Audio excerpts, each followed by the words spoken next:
बेईमानी, लूट और ये सरकारी कर्मचारियों की तरफ से जनता के साथ जो लगातार अन्याय, उससे एक दहशत का, एक भय का वातावरण छाया हुआ था। हमने चुनावों के अंदर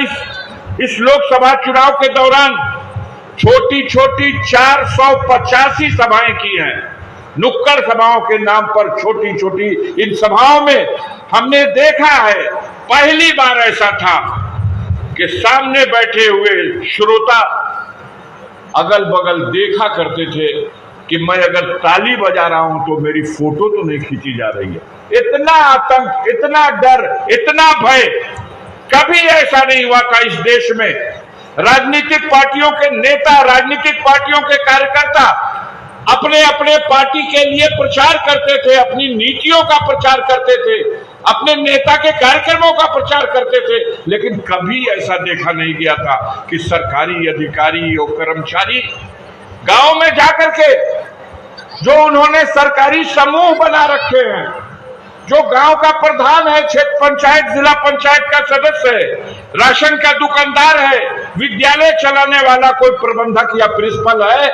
इन सारे लोगों को धमकाने का काम किया जाता था और मजबूर किया जाता था कि आज प्रधानमंत्री की सभा है, आज मुख्यमंत्री की सभा है, आज भारतीय जनता पार्टी सरकारी पार्टी का फला नेता आ रहा है, अपने अपने गांव से गाड़ियों में भर करके आदमी को लाओ और उनकी सभा को सफल बनाओ। ऐसा इससे पहले कभी नजारा नहीं देखा गया था। जनता डरी हुई थी, भयभीत थी और सत्ता में बैठे हुए लोग इतना बड़ा गुनाह कर रहे थे। चुनाव आयोग अपने आंख पे पट्टी बांध करके और कान में रुई ठोस करके कोई शिकायत कीजिए, कोई सुनवाई नहीं थी। बड़े पैमाने पर पैसा बांटा गया, दारू बांटा गया, 1400 से ज्यादा समाजवादी पार्टी के कार्यकर्ताओं को लाल कार्ड थमा दिया गया। आप बूथ पर नहीं जाओगे, अगर जाओगे तो वोट देके वापस लौट जाओगे, तुम्हें बूथ पर रहने का अपने गांव में अधिकार नहीं है। ऐसे दहशत के माहौल में, ऐसे डर के माहौल में मैं आभार प्रकट करना चाहता हूं माननीय ओम प्रकाश सिंह जी का। मैं आभार प्रकट करना चाहता हूं उनके प्रतिनिधि मन्नू सिंह का, बंद करने का काम किया। आपने देख रहे थे एक तरफ देश का पूरा मीडिया, हमारे देश का मीडिया, उत्तर प्रदेश में तो एक सीट समाजवादी पार्टी को देने को तैयार नहीं था। 80 में 80 सीट की बात करने वालों, कालिक पोत दिया है उत्तर प्रदेश की गरीब जनता ने, उत्तर प्रदेश के किसानों ने तुम्हारे मुंह में कालिक पोत दिया। जिसको तुम एक सीट नहीं दे रहे थे, वो पार्टी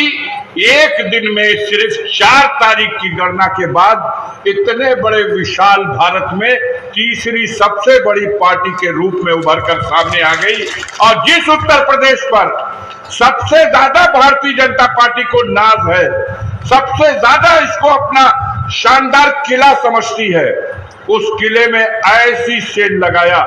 कि आज हम दावे के साथ कह सकते हैं कि यहां पर सरकार जरूर भारतीय जनता पार्टी की है।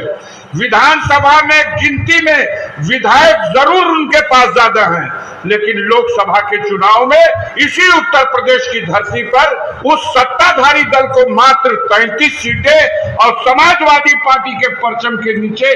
37 सीट, उनसे 4 सीट अधिक आई, जो इस बात का सबूत है कि आज की तिथि में इस उत्तर प्रदेश की जनता के फैसले से सत्ताधारी दल अल्पमत में आ चुका है और समाजवादी पार्टी की उत्तर प्रदेश में बहुमत बन चुकी है। ये प्रयोग करना पड़ेगा 27 तारीख में। आज का जो फैसला है,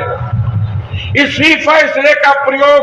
आधा समय बीत गया उत्तर प्रदेश की सरकार